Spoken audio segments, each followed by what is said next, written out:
বিষ খাইয়ে স্ত্রীকে খুনের অভিযোগ। গুয়াহাটি শহরের ওদালবাকড়া এলাকার ঘটনা। অভিযুক্ত রূপক সেনকে গ্রেফতার করল পুলিশ। স্ত্রীকে খুনের অভিযোগ অস্বীকার রূপকের। 4 মাস আগেই বিয়ে হয়েছিল দম্পতির। জানা গেছে এর আগেও একটি বিয়ে করেছিলেন রূপক।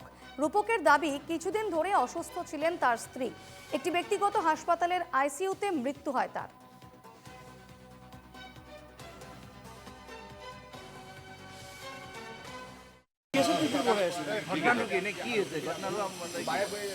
মঙ্গলবাৰৰ পৰা এওঁ গেছৰ প্ৰব্লেম হৈ আছে। ডক্টৰ দেখুৱালোঁ বৃহস্পতিবাৰে।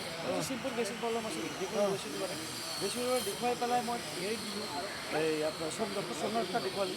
ডক্টৰ সোণাৰতা দেখুৱাই মই কি কৰিলোঁ, এক লৈ গ'লোঁ হেৰি কি বুলি কয় হত্যা কৰিলোঁ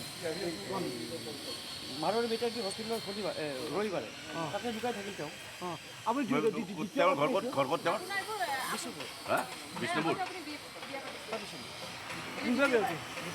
সেইজনী কি হ'ল? সেইজনী বোৱাৰী সেইটোতো ডিভোৰ্চ হৈ গ'ল। মই প্ৰাইভেট চাকৰি পৰিয়াললৈকে আপোনাৰ ওপৰত অভিযোগ কৰিছে বিবাহ হত্যা কৰা বুলি। মই কোনো হত্যা কৰা নাই। মই কোনো বি কোনে নিজেৰে ফেন ওলাই আছে, হেৰি ওলাই আছে, কেনেকৈ হেৰি হ'ল আপোনাৰ আই চি ইউ ঢুকাইছে। কেতিয়া ভৰ্তি কৰিছিলে? ৰবিবাৰে। কি হৈছিল ৰবিবাৰে ভৰ্তি কৰিব লাগে? কি হৈছিল? তেওঁৰ উশাহ ল'বলৈ অসুবিধা হৈ আছিল, তেতিয়ালৈ গৈছিলোঁ।